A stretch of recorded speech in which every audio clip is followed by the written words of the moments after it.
The Wellness Show, episode 169. Welcome to The Wellness Show, a podcast on health and wealth. I'm your host, Tyhson Banighen, the founder of the Extraordinary Healing Arts Academy. Join me as we get the latest insight, tips, and strategies from wellness providers, coaches, and successful, heart-centered entrepreneurs, and much, much more. Welcome to the Wellness Show, and we're returning with Bill Heinrich, and this is the fourth in the series with My Divine Purpose, and today the topic is creating abundance. And before the interview, we already started the conversation, which we're now going to continue with the interview. So welcome back to the show, Bill. Hi, Tyson. Yeah, we were in a pretty in-depth, intimate conversation as we were waiting for the show to begin. And it's great to be here. Again, I'm Bill Heinrich. My website's truelifepurposenow.com. And we're able to show people their life purpose. And, really that's the easy part, because this thing about abundance is very misunderstood. First of all, a lot of people don't even know what abundance is, okay? Because when they look at it from the material world. When you're looking at it from the material world, you're looking at it outside yourself. And when you look outside yourself, you're caught up in material things, where abundance that I'm talking about comes from the inside. And that's what we're going to talk today about, is what abundance is like from the inside out, rather from the outside, cars, boats, trips, houses, clothes, blah, blah, blah, vacations. From the outside in is what the way most people see abundance. The abundance I'm talking about comes on the inside. So most people don't understand what it is, but they spend most of their life blocking it. And Tyson and I were just having a conversation about getting some work done and having somebody do some work that was not reliable. And, my first question was, gosh, I wouldn't put up working with somebody that isn't reliable, because it isn't safe and it isn't abundant. Abundance is taking good care of myself. And when I take care of myself, then I'm going to make an agreement with somebody to do some work for me, but I want to make sure that they do it abundantly, because if they don't do it abundantly, then that's going to show up in the energy of the work that gets done. It's going to be part of it, because it's all energy. Does that make sense, Tyson? Oh, absolutely. The beauty of the work that is done and is that it's perfection at its at its best when it comes to the carpentry that's been done. But that being said, when you do that trade-off, you pay for it. So whether you pay for it in dollars and cents, you pay for it in energy. No, you're paying much more than that. Okay?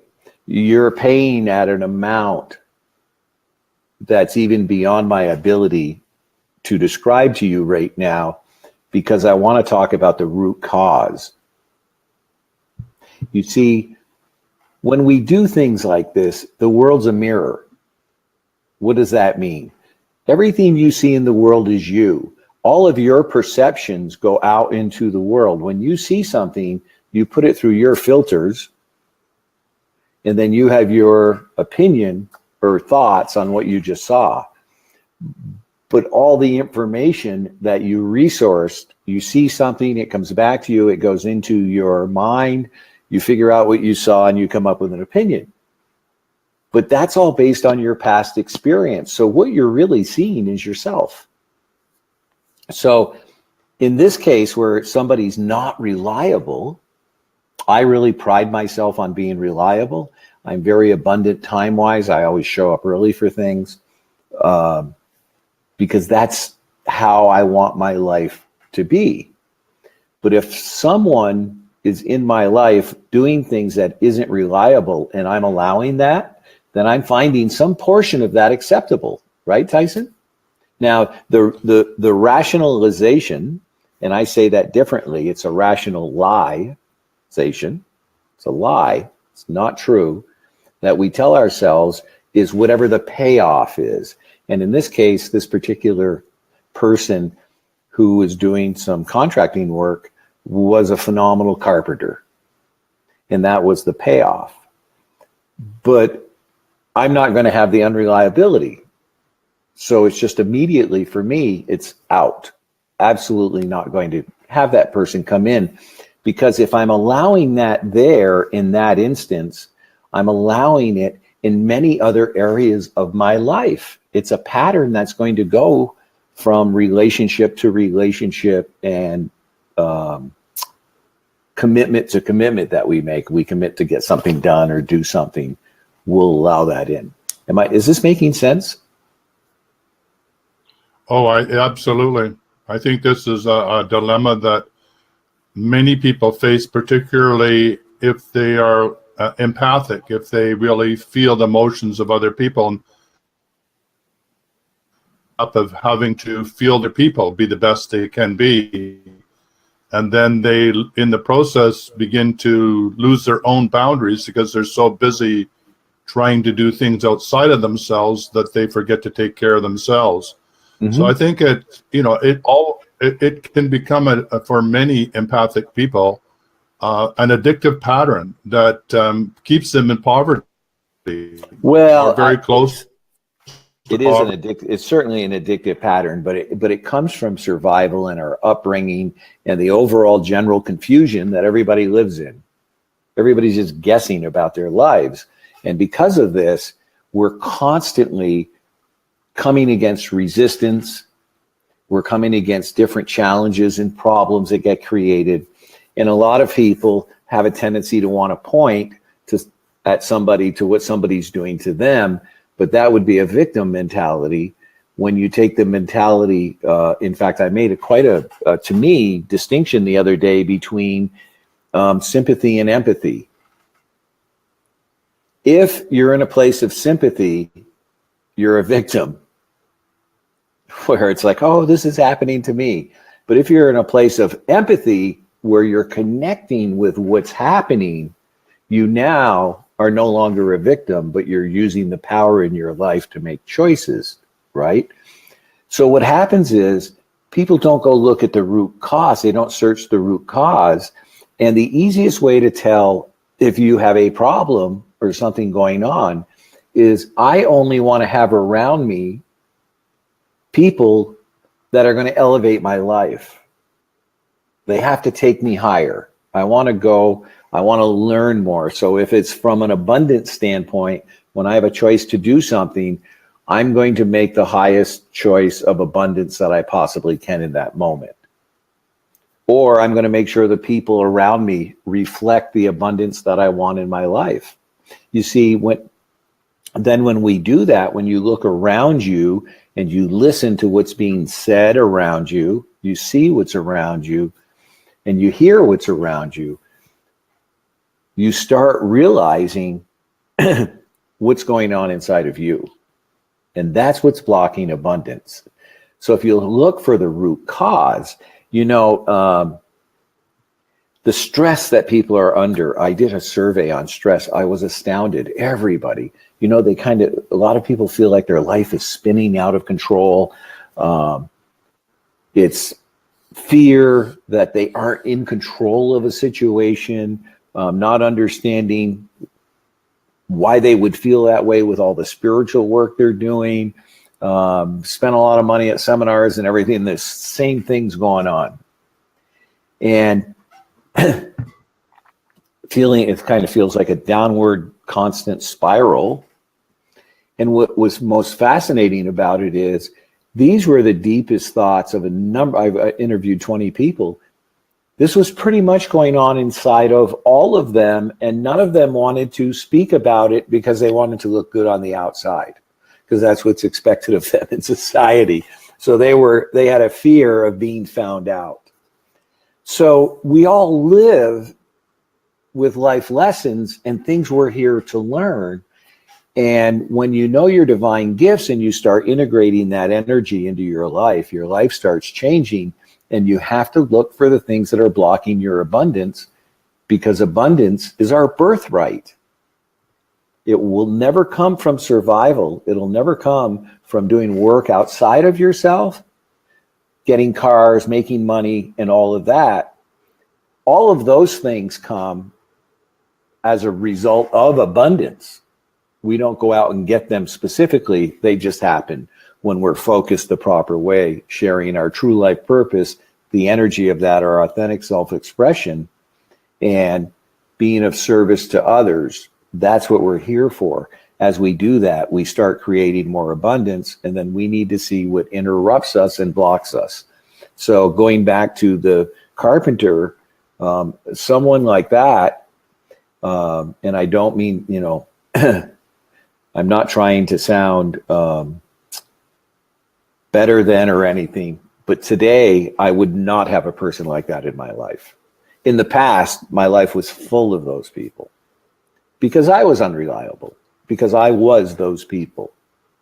And as I've gone through my transformation and started recognizing these things, and let me tell you, something like this, when these, Tyhson, when this conversation comes up with people like yourself, like I said, as we were talking, it's like I've kind of dropped a bombshell before we even got on air and started talking live.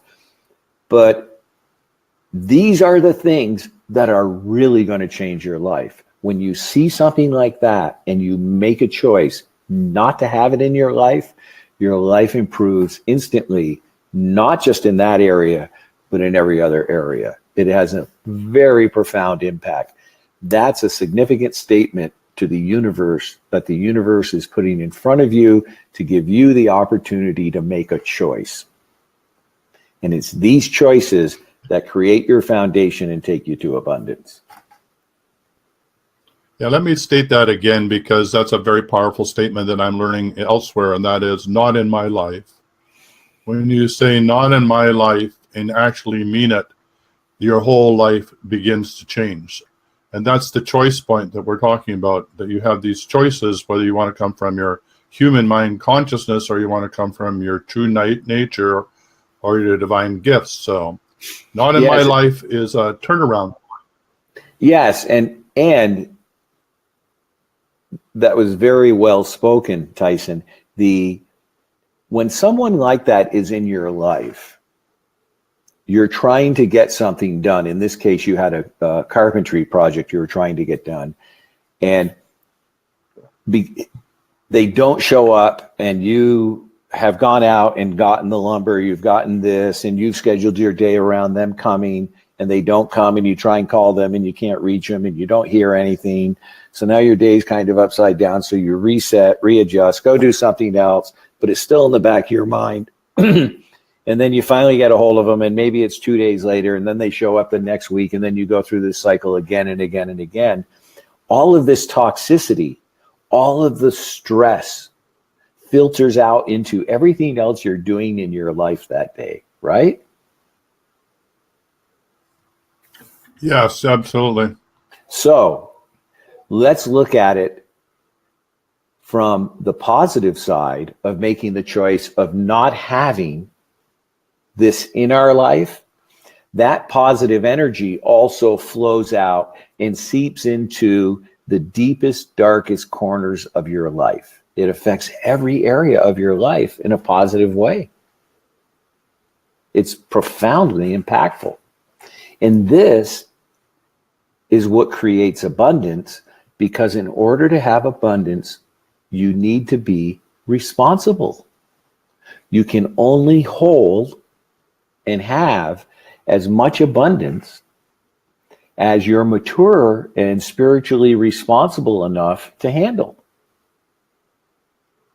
That's why. So how does that work for on that are not what I would say very ethically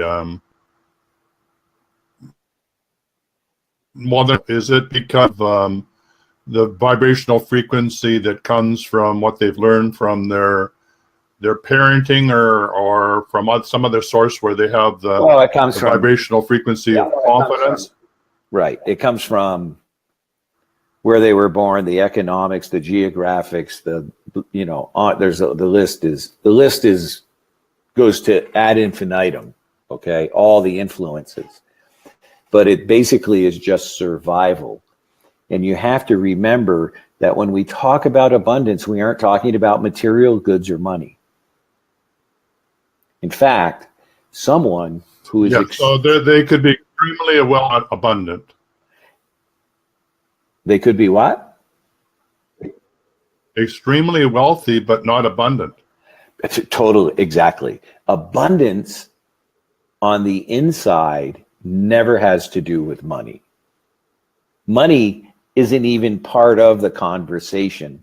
You know, when I'm abundant time-wise, and I show up for appointments early, and I keep my commitments, and I'm not rushing around wild. I've got to do this, and I've got a list a mile long. Oh, I'll take care of that. I'll just do what I can on a priority basis. Everything is done much more abundantly. I'm connecting more with people. My overall life improves, and because my life improves, money shows up. That's the way it works. I mean, I have businesses. I charge certain fees for things, but for instance, in my coaching business, I have clients all around the world, and I call myself a business coach, but the truth of the matter is I'm a transformational coach. But people talk business and want to make more money, and that's frankly, when they ask me what I do, I tell them that I show people how to double and triple their income, which happens when you get rid of the blocks that you have. And to them at that moment, that's what abundance is. And I want them to know that I understand them. So I talk to them in their language, and then I start teaching them mine when we start coaching. And we start opening up to more abundance and a totally different perception on the way that we do life. And that changes everything. You know, the stress that people have is because they're running through life with a blindfold on. So put a blindfold on today, and what I want you to do is move about your day maybe a little faster than you normally would, wearing the blindfold for the whole day, okay? And I'll talk to you at the end of the day. We'll see what you get done, and we'll see how you feel, right? But that's how you're doing life. And I've never found anyone that really understands their life purpose, because your life purpose is not what you do. It's the energy you do it with, and it's that energy that creates infinite abundance. But in order to let the energy flow through you, you need to understand how to identify, access, and express it.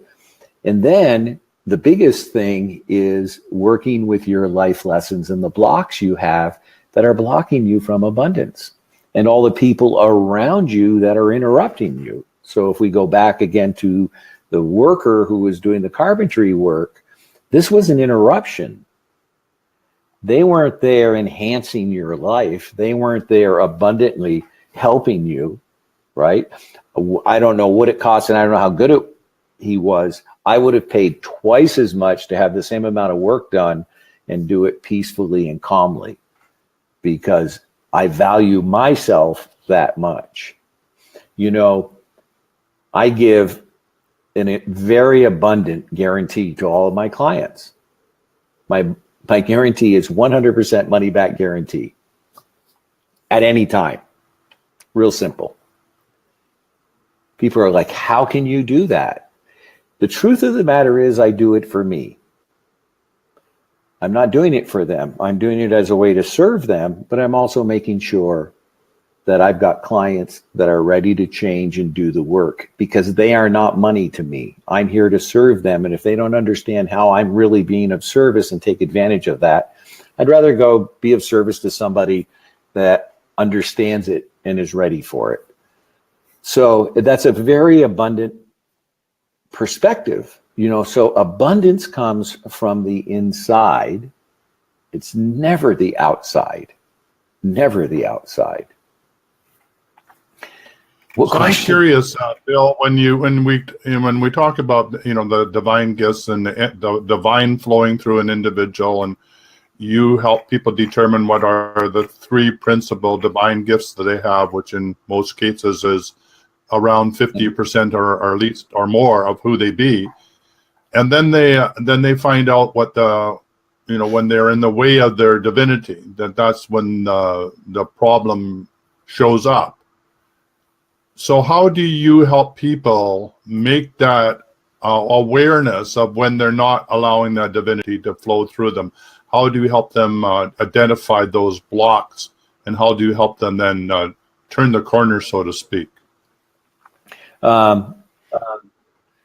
So we all come to earth with 7 divine gifts, and the gifts are divine compassion, divine creation, divine order, divine healing, divine authentic self-expression, divine truth, and divine power. But we have different percentages of each gift. We all have the same 7, but in different percentages, and no 2 people are the same.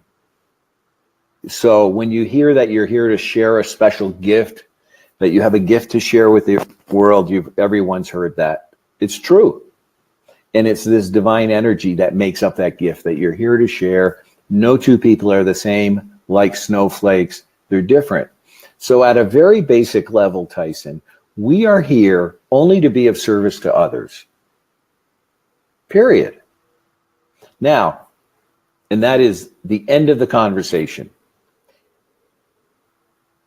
In service with love. Everyone lives where that is a preposterous, almost impossible statement. Like, how can that be? Because I have a job and I have to pay these bills and I have to, because they have the survival perspective. Okay. And the survival perspective is competition, grab as much as you can, make more, gather more, have a bigger house, have this, have nicer clothes. These, a great example of the survival perspective today, frankly, are women's purses. Okay. I'm not picking on women, but this is one good example. When you look at the price of those purses, you're just carrying stuff around, but we want to be seen a certain way. Men do it with clothes, with cars, but it's all survival, and it's all to get acceptance from other people. And when you're of service, you're only there to be of service. You're not there to get acceptance. You're there to give with love and express yourself. So when I take people through the process and show them what their divine gifts are, here's the first thing that happens. First of all, they're blown away. They're stunned, right, Tyhson? Wouldn't that be your... Yeah, it's very, very powerful process. Yeah. It's very powerful process. And the reason they're stunned is because they're being introduced to something that's always been inside of them that they've never understood. It's there. It's there right now. But you just don't know what it is, how to identify it, access, or express it. So that's quite a phenomenal experience. Now, once you touch that state and understand what your divine gifts are and your life purpose is, it's very easy to feel the difference between that and anything that's blocking it. Because when you're in that state, you're ageless, timeless, peaceful, you're of service to others, there's no competition, there's only cooperation, it's only good for all involved. It's just a peaceful, beautiful, loving place to live with every choice we make, because when you're in that position with your true life purpose, you don't make any decisions. You never have to make a decision again, ever. Now that sounds like a pretty wild statement, but it's true, because once you understand your life purpose and you have a blueprint for your life, you know what direction to go in. You only make choices, because now you can be responsible, because now you're not going through life blindfolded. It's a totally different perspective on life. And here's what happens. With some people, they get it and they just take off, and it's like poof, this incredible turnaround. But for most people, it's a process of integration, because you go along learning the things that are blocking you. And some people have resistance in the beginning because their beliefs are so strong in their stories. But over a period of time, their beliefs start disappearing, because as you experience your divine essence and you're working with feelings, There's no shadow of a doubt of how much nicer it is than anything else you're doing in your life. So these stories, I run into a lot of resistance in some cases, and it's fun to see the people flow and get in. And then when they get into it and they're literally living in their purpose, like, it's just, from my standpoint, it's like watching a symphony, right? And Tyhson, you're somebody like that you just, over a period of time, it integrated. And now everything you're doing is a contribution. You're just giving. That's what you do. You're here serving people. And your energy when you speak and the things you say are so much more powerful now. They're so much more profound because it's the authentic you. So whatever you have to say is really of value. And my hearing anything you say, being around you, it's always elevating to me, right? Yeah, I think that's really good to understand that when you're in your divinity or in your true nature, that you reflect it everywhere you go. And it's not so much say or what you do, it's really who you be. It's just the energy of who you are. But there's another ingredient in this energy that's critical to tell if you're there or not, okay? Yeah. And that is, and this is the difference between surviving and thriving. Surviving is living in the physical world. So surviving is about getting things and having more of things so that you can survive. I need more money. I need a bigger car. I need a bigger house. I need more. That's survival. There's an aspect of survival that is absent when you're in your true life purpose. Okay? And that's fear. Because in survival, you have fear of loss. You're protecting yourself against fear of loss all the time. When you're in your life purpose, you're really, when you're coming from your heart, you're coming from a place of love. Whatever love is, but it's when you're giving, it's with love. Love doesn't need any protection. There's nothing to defend with love. You're just there to give. You're not concerned with the outcome. The outcome doesn't matter. We'll leave the outcome in God's hands, if you believe in God. I call it the universe. I just leave everything in the universe's hand. Source is another term. I just go in and give. So I'm doing the work. I'm sharing my purpose. I'm giving. What happens doesn't matter. Everything will be taken care of. But in survival, it's fear-based. Gosh, I'm afraid I might lose my job. This might happen. That might happen. We just, it's amazing. In fact, on Facebook today, I saw a picture somebody put up, and I love this. I'd never seen it before. And it was inside like a tunnel or something you'd walk through under a little bridge in a park or something like that. It was cement. And these big letters, 4 feet high, said, "Fear, you're a liar." And that was really, I thought that it was very impactful. Fear lies. Fear isn't true. But we live in So there fear. you are. So that's part of being recognizing when the divinity is flowing through you, is there's no fear. You're in the right place at the right time, meeting the right people. When you're giving, Tyhson, you can speak to this. What is there to be afraid of when you're being of service with love? Well, what I'm trying to do, to answer your question, there's nothing. Yeah. What I'm trying to do is get across the idea of how does one know when you know your divine gifts, and when you're in the way of that flow, how to unblock yourself. And you're beginning to explain that in a way that I think people listening to this show can begin to understand that, one, it's an inside job. It has to do with your own energy and your own projection into the world. And that when you're in the divine flow, it's effortless. And it's basically nowhere, sort of like what Baba Ram Dass says, there's nowhere to go and nothing to do because you're already there. It sounds mystical, but it's not. It's just part of being in the flow of with the universe or source or whatever. That, and when you're not and you're struggling or you're in fear or doubt or shame or guilt, then you're definitely not in that divine flow. So that's what I'm trying to get across is, what are these indicators of the fact that you're not in your divinity? And then how can we help people get back into that flow as quickly as possible? Well, Like okay. Michael Jordan is not worried about how he's going to dunk that basketball. He's in the zone. I mean, he's literally soaring or flying. He seems like it's effortless when he's dunking that ball. That's what we're Well, talking it about. is effortless. It is effortless. So, how do people get back in the flow? How do you know the difference? Well, first of all, when you learn your divine gifts, now I want to issue a warning with this. On packages on the bottom, they have little warnings, and it says, if you proceed and continue, with this.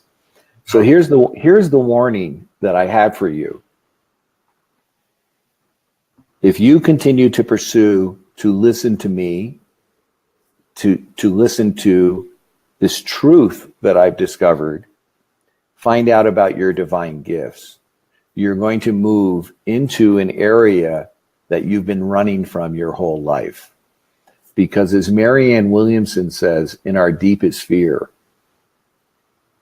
our deepest fear is not, it's that we're powerful beyond measure. Oh, it's not that we're inadequate, it's that we're powerful beyond measure, right?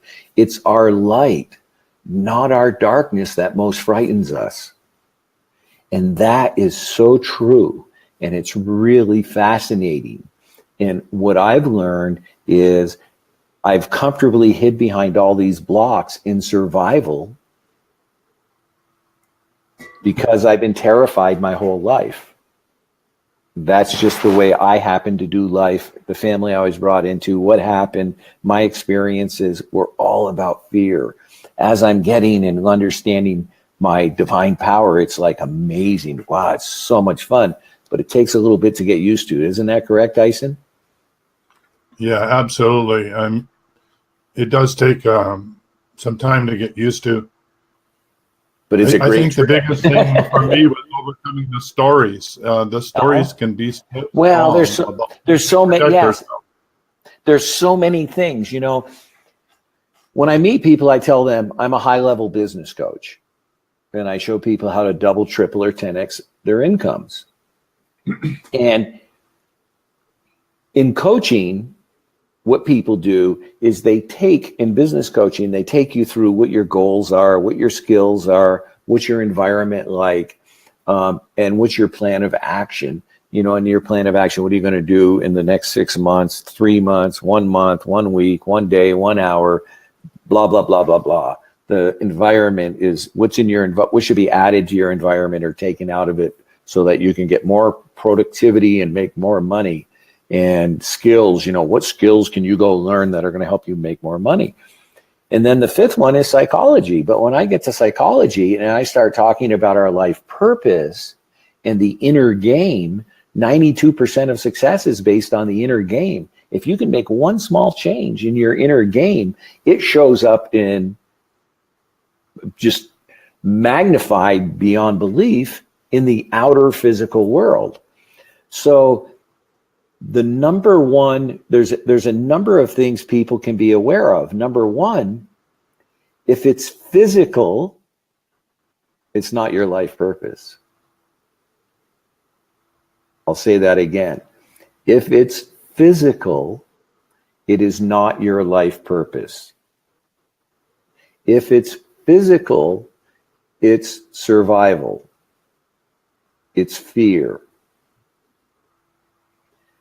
It's competition. It's limitation. It's fear. I'll say it again. Maybe it's fear. That's what the physical is about. That is never going to be your life purpose. Your life purpose is about the energy that you do anything with. It has nothing to do with the physical, except it has a drastic effect on the physical, And when you're in that space, you're in and connected to supreme abundance, an abundance beyond anything you can ever imagine. Abundance is like love. How much love is there? Can you give more love? Is there an infinite supply of love? Yeah. There's an infinite supply of abundance, because abundance is energy. Everything is energy. When you look at it that way, the non-physical and the physical, because in the non-physical, the physical is about limitation. The non-physical is about expansion and creation. The physical is about fear. Non-physical is about love. The physical is about getting things. The non-physical is about giving, not getting, because there's a cycle. The more, have you ever heard, the more you give, the more you get? Absolutely. Think about it. It's an energy. It's not. If you're going to someone's house, bring them a flower, bring them a prayer, say a prayer before you walk in the front door. Come and give. Just give. Just keep giving. But giving is the energy of being of service, not servitude, but service. And because we were all born and raised in a survival society, everything has to do with survival. Everything is about survival. Everything. And it's also about fear. You know, when parents are telling children, don't do this, don't do that, what the parents are doing is taking care of themselves. They aren't taking care of the child. They're making the environment the way they want it. So they're taking care of themselves. And usually it's going to come from fear-based or judgment-based, what would other people say kind of thing, right? I mean, did they say, I don't know, when a child is 2, by the time it's 2, it's heard no, you know, I don't know, 200,000 times, some wild number. Don't quote me on that. May not be that high. It's a lot.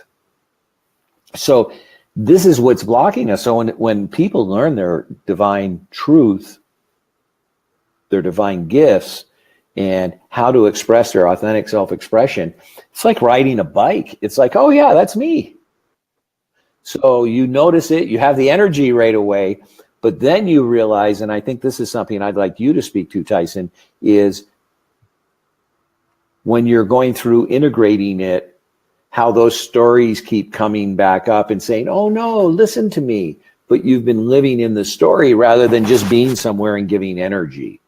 You've been there trying to look a certain way because people think that a person with the phenomenal experience that you have in metaphysics and everything you do, you know, this is the way it should be, or things are done for the outside, or they're done to try and make money, but when you're just there giving, there's nothing to do. You just go give. It's real simple. Be part of and watch everything flow. So how did the stories affect you? Well, yeah, my most addictive story was that you have to work hard in order to succeed. Yeah. Hard work plus sweat equals good luck. And education, you have to go to university and get a degree in order to succeed in this world. That was from my father. So I can remember being in Australia traveling when I was 21, and I was destined to become an assistant hotel manager. And I thought, oh no, I can't do this. So even though I loved being in service, oh no, I have to go back and finish my education and get a degree. So that was a typical example of being 21 and being feeling compelled that this belief system needed to be followed in order to succeed, when I was perfectly happy doing what I was doing in service and helping people have an incredible holiday. How are you ever going to make a Loved it. living that way? Yeah. Go get a real job. Yeah, go get it. Well, yeah, except it was a real job and it was a fun job. But, that didn't get through the programming. The programming was, no, it has to be something greater than that. It has to be something that, I guess my father never had a degree. He had a degree in teaching, but I guess that's what he felt was absolutely necessary. So that's a story, I believe. It's a story that got me into a track. Now, let me describe that, because for anyone that listens to this recording, this is very important what Tyhson just said about his father and wanting Tyhson to get a degree. Okay?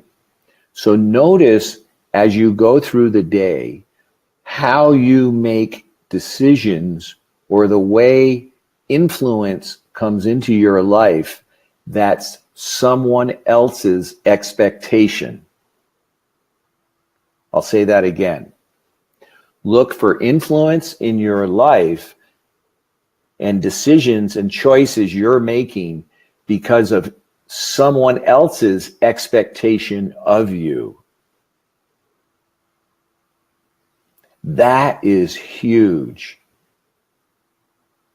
And we don't know how to speak up to those expectations because we live in a self-policing society. All the neighbors and family, everybody polices everybody else. So go ahead, Tyhson. I just wanted to stick that in. Yeah, I think it's even more difficult than that, is that a lot of these stories, we're not even aware that we're living this story. We're not even aware. Right. It's so subconscious that 80% of what we are receiving and it's directing us in a day-to-day level is not our conscious mind. It's from our subconscious mind. It's running those programs that are addictive, that we picked up, which are false programs, whether it's from our family of origin, from society, or from our religion, or our nation, or belief, or it just goes on and on. It's like layers of an onion all the way out. So letting go of those stories. But the beauty of this is, when you're in your divine gifts, there's nothing to let go of. I think this is an important point of when you are living the truth of who you are. Not letting go. You're just being, and letting go can be a struggle. It's like, I have to figure this out. I have to struggle. Again, we're in that addictive behavior that we have to do something. Letting go is a direct conflict with expectations. Yeah, it's surrender. I mean, actually, there's not even surrender. It's just being. Just be. Yeah, just be. And be true to you. Just be, and be true to you, to the authentic you. It's impossible to be true to yourself when you're living in survival. You must have the blueprint. You must understand the life lessons you're here to learn. You have to understand what your divinity is, your divine gifts are, and how to move that energy. Otherwise, you're in a guessing game. And it's impossible. It's like, to thine own self be true. We are constitutionally incapable of being honest with ourselves. We aren't capable of it because we have all these stories inside us that are feeding our perceptions and opinions. Right, Tyhson? Absolutely. So, Bill, have you thought about this? I mean, you and I are coaches in this area, and we help people determine their divine gifts and how to get out of their own way and show up and to be authentic and deliver their divinity, their unique gifts that only they have to the world, and that there's people waiting for those gifts to be delivered. Particularly if you're a coach or a wellness provider or whatever. How do you see this on the larger scale? Do you see this as being able to bring humanity to a different state of consciousness? I mean, have you thought? I know you've been thinking about the multiplier. Again, yeah. So I'm in this process right now, and it's been a long process. We were talking about it, in fact, a little bit before we came on live. You know, I started doing this, and it took me almost 4 years to figure out how to deliver a person's divine gifts to them so they would stick. Because my life purpose, I'm here to empower others to empower others. Because as I've empowered and worked with you, you're going to go make a difference in your world. And call myself a business coach, but I work with clients one-on-one.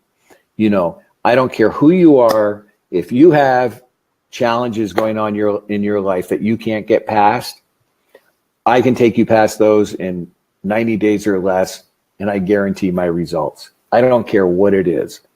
Okay. First, I have to determine whether or not you're responsible enough to work at this level, because it isn't for everybody, because this is about being spiritually responsible, and not everybody wants to be responsible.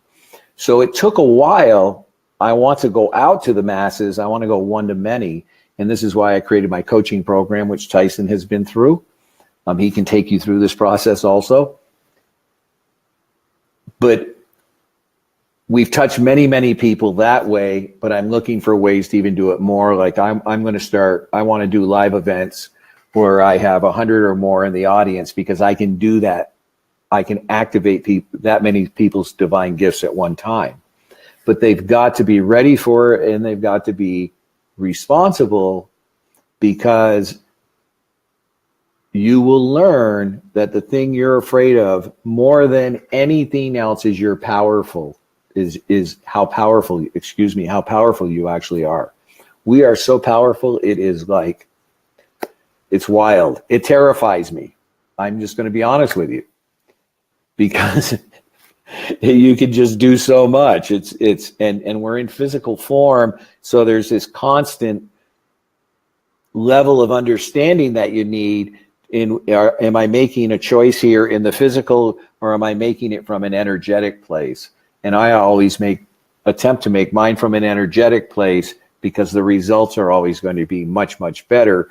But just amazing things happen out of the blue. They just show up, and it's extremely, extremely exciting.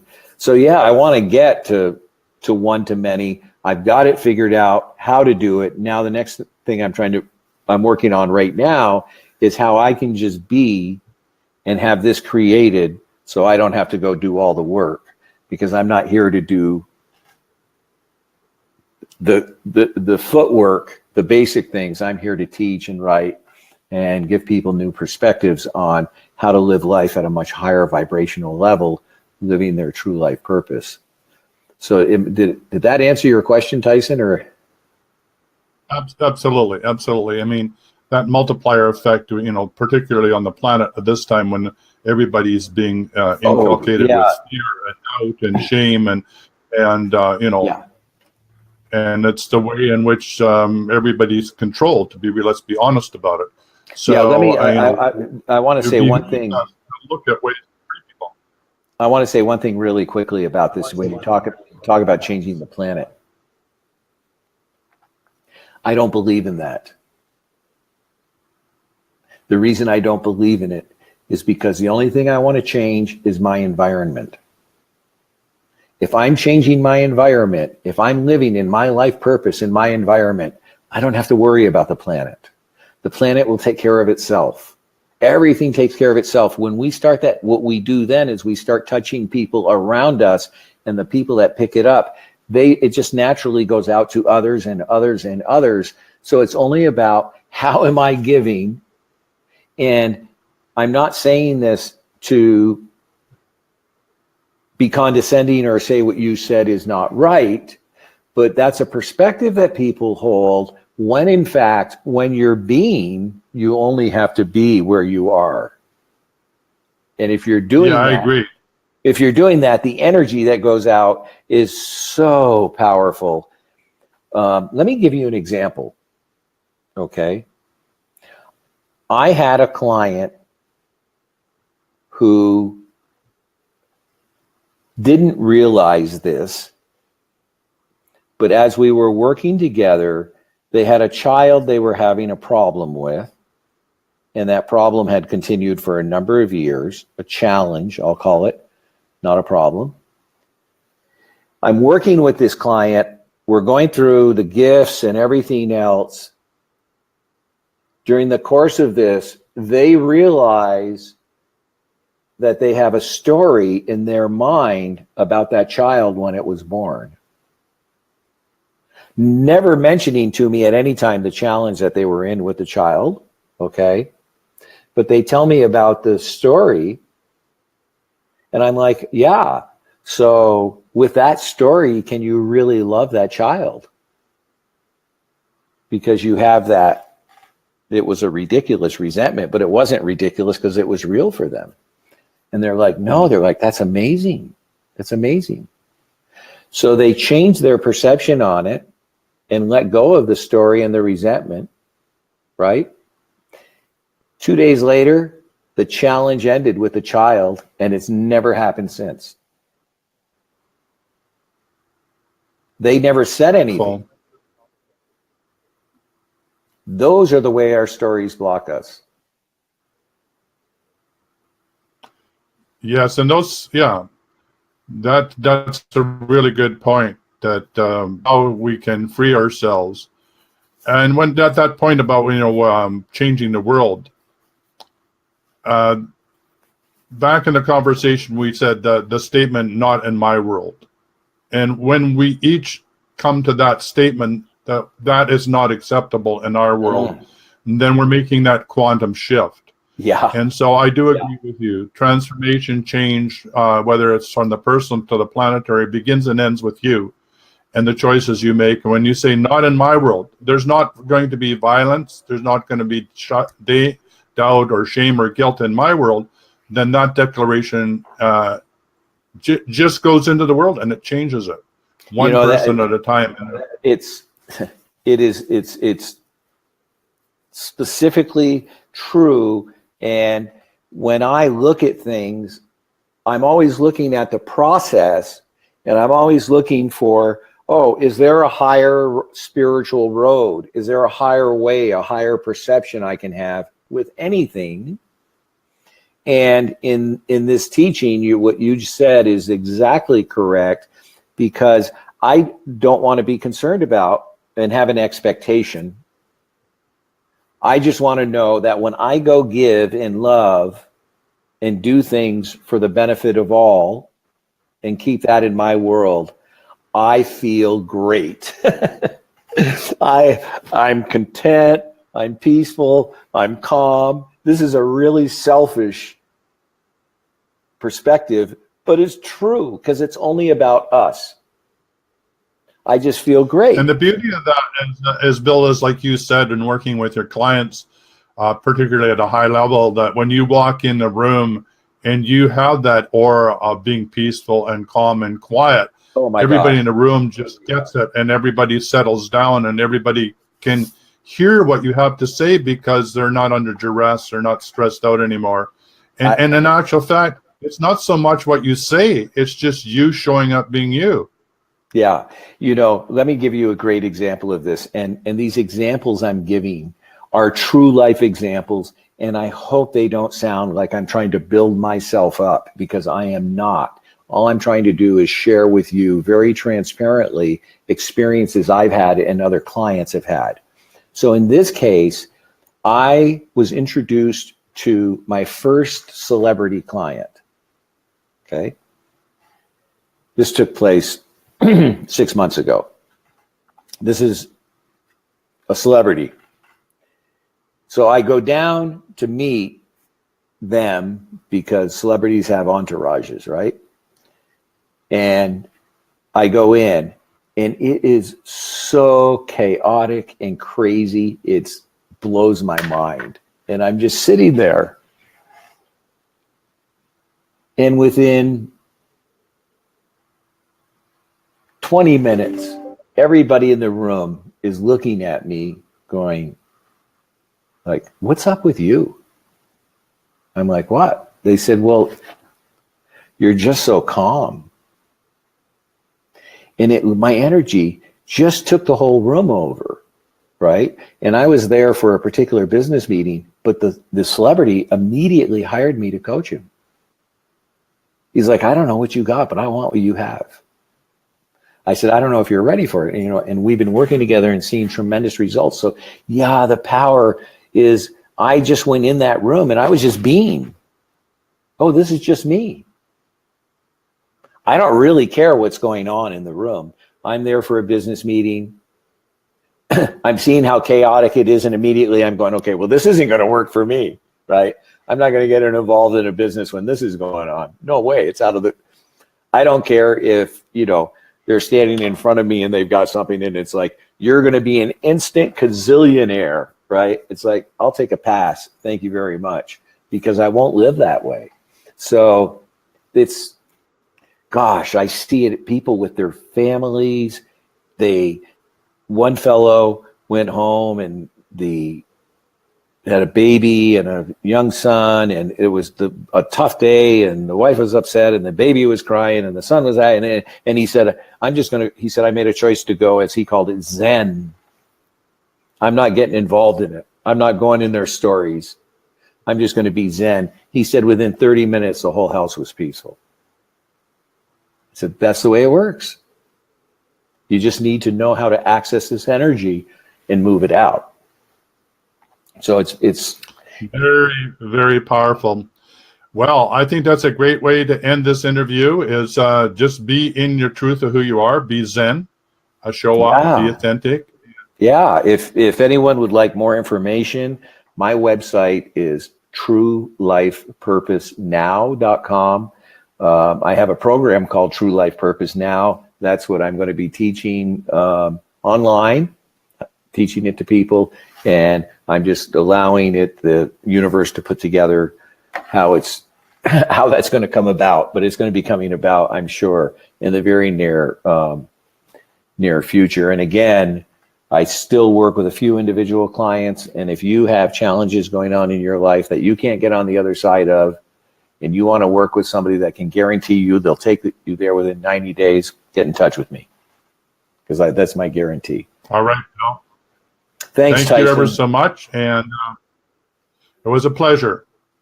It's always a pleasure. Bye for now. Okay, bye-bye.